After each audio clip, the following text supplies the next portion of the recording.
Assalamualaikum warahmatullahi wabarakatuh. Selamat pagi anak-anak. Ya, bagaimana kabar kalian hari ini? Alhamdulillah. Oke, hari ini kita masih melanjutkan pembelajaran pada pembelajaran yang ketiga, yaitu materi tentang kondisi geografis dan alam Indonesia. Oke, pada materi ini kita akan membahas tentang, ikuti video ini ya. Nah, di sini ada gambar Siti. Ya, si Siti bertanya, apa itu kondisi geografis? Ada yang tahu apa itu kondisi geografis? Ya, kita sebelum membahas kondisi geografis, nah di sini ada peta kondisi geografis negara Indonesia. Di sini ada peta Indonesia. Lalu di sini ada keterangan di mana menjelaskan Indonesia merupakan negara kepulauan terbesar di dunia, terbentang dari Sabang hingga Merauke.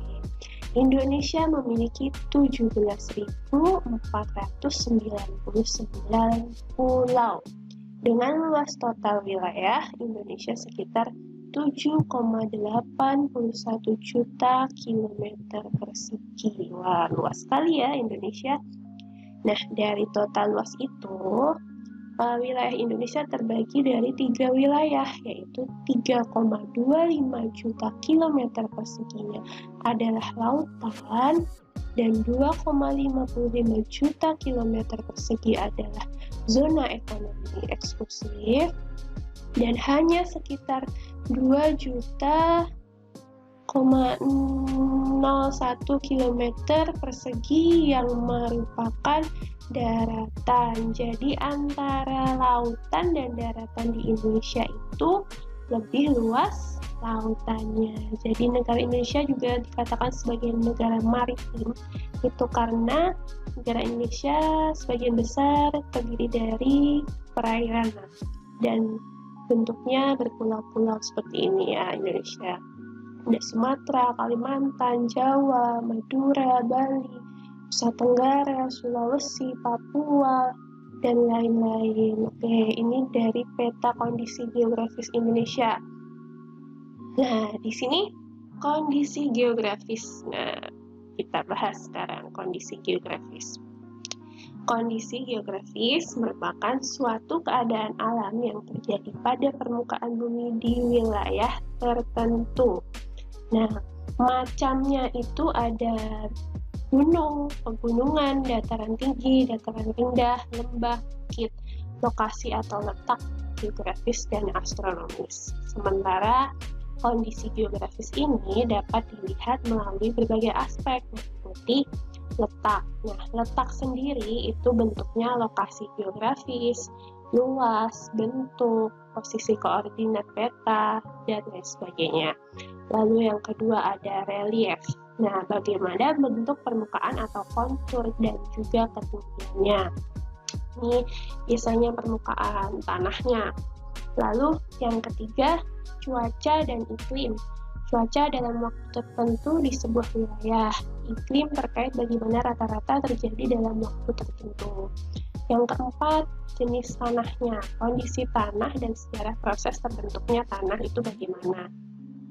Yang kelima, sumber daya air yang ada di sekitar wilayah tertentu. 6.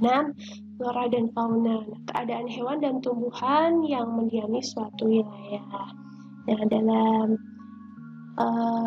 Indonesia dipisahkan garis Weber dan WC itu karena ada flora fauna yang berbeda di antara perbatasan garis-garis itu. Untuk materi selanjutnya nanti mungkin kita bahas di lain waktu. Nah, ini tadi peta kondisi geografis Indonesia. Nah, sekarang kita bahas letak geografisnya.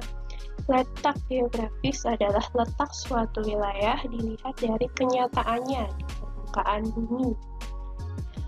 Letak suatu wilayah sesuai kenyataannya di permukaan bumi.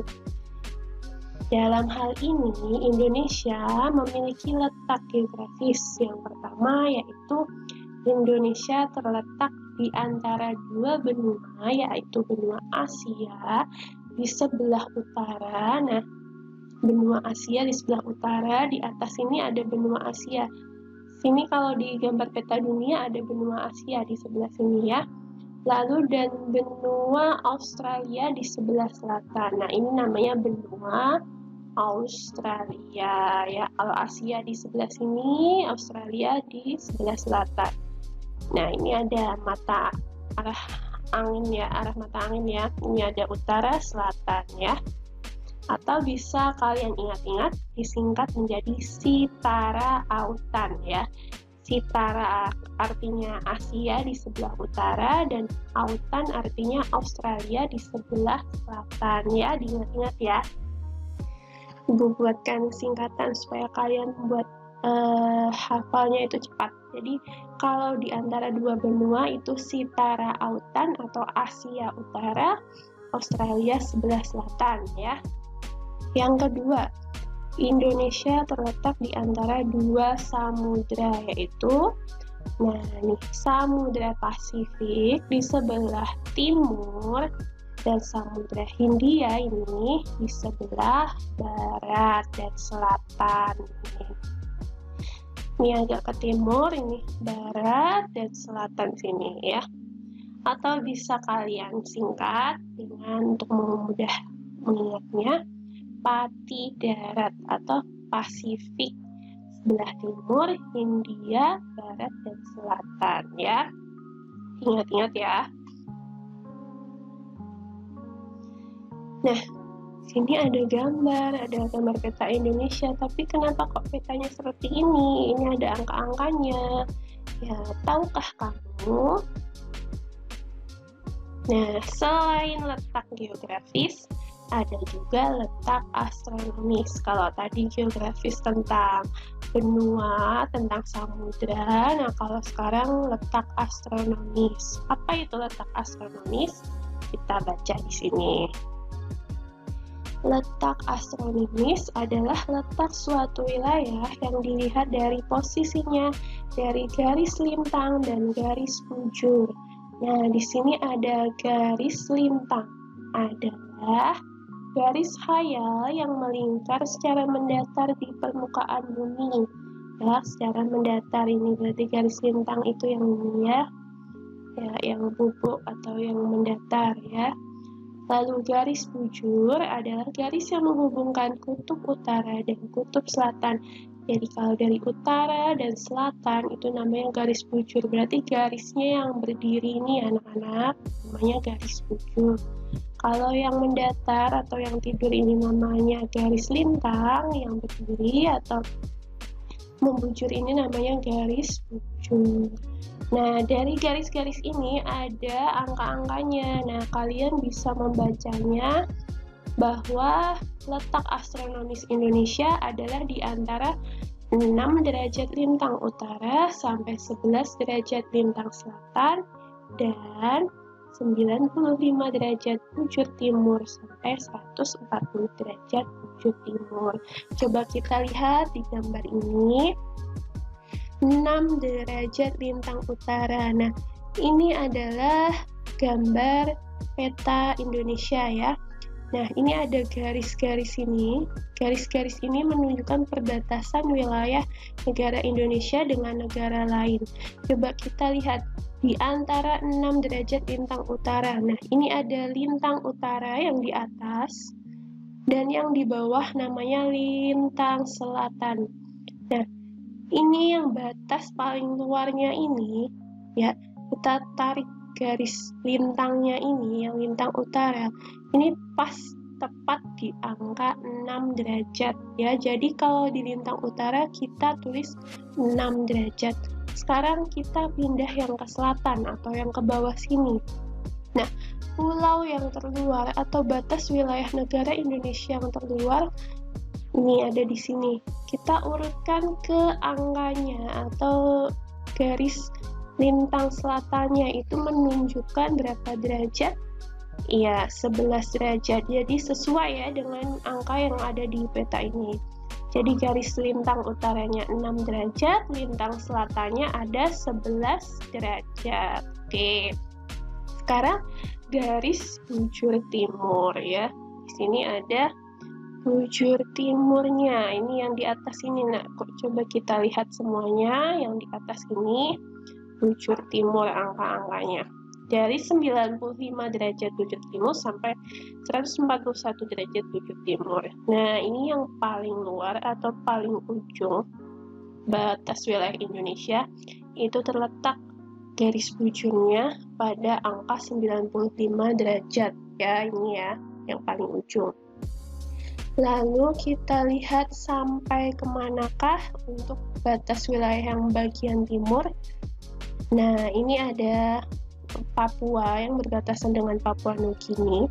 Di garis ini, garis bujur timurnya menunjukkan angka 141 derajat bujur timur. Jadi sudah sesuai dengan garis lintang dan garis bujurnya, yaitu 6 derajat lintang utara sampai 11 derajat lintang selatan dan 95 derajat bujur timur sampai 141 derajat bujur timur. Itu namanya letak astronomis Indonesia. Kalau letak geografis tadi apa? Ya, Indonesia terletak di antara dua benua, yaitu benua Asia dan benua Australia. Asia di mana tadi? Sitara, ya Asia di utara. Lalu kalau Australia, Autan, Australia Selatan, ya Australia di sebelah selatan. Lalu kalau yang kedua yaitu Indonesia terletak di antara dua samudra. Tadi gimana? Ya, Pati Darat Pasifik sebelah timur, lalu Hindia sebelah barat dan selatan. Oke.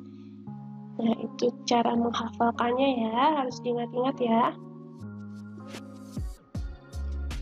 Sekarang ada tugas di sini ya. Seberapa kenalkah kamu terhadap lingkungan tempat tinggalmu? Ya, lingkungan sekitarmu, sekitar rumahmu, tempat tinggalmu ya. Buatlah cerita tentang tempat tinggalmu.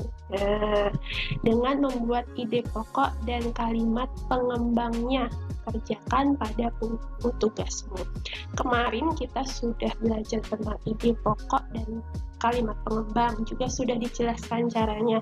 Sekarang kalian buat lagi ide pokok dan kalimat pengembangnya, di mana ide pokoknya itu dan kalimat pengembangnya menceritakan atau membahas tentang bagaimana lingkungan di sekitar tempat tinggalmu. Apakah di sana ada sungai di dekat tempat tinggalmu, atau ada sawah, atau bagaimana kondisi di sekitar tempat tinggalmu, khususnya yang berkaitan dengan kondisi geografis tadi ya. Nanti kalian buat ide pokoknya pada tabel ini dan kalimat pengembangnya. Buatlah 4 paragraf saja ya, dengan ide pokok dan kalimat pengembang ya. Buat tabel seperti ini, ide pokoknya bagaimana, kalimat pengembang bagaimana. Kemarin ide pokok bagaimana? Ya, ide pokok yang terletak di kalimat utama. Jadi kalian membuat kalimat utama, terus dapat menyimpulkan ide pokok. Lalu kalimat pengembang itu kalimat yang mengembangkan atau menjelaskan, menguraikan isi dari ide pokoknya ya. Kalimat pengembang itu 3-5 kalimat saja, tidak apa-apa. Kalau ide pokok itu 1 saja, oke? Jadi buat 4 paragraf ya, tidak boleh kurang ya. Ya, itu tugasnya untuk hari ini. Sekarang, karena waktunya sudah selesai, kita tadi sudah membahas apa saja? Ya, tentang kondisi geografis Indonesia, letak geografis Indonesia, lalu ada letak astronomis, terus ada kita membuat tugas ya, ide pokok tentang lingkungan sekitar tempat tinggal. Jangan lupa dikerjakan. Semangat belajar, jaga kesehatan. Terima kasih untuk hari ini. Mohon maaf apabila berisa ada salahnya. Wassalamualaikum warahmatullahi wabarakatuh.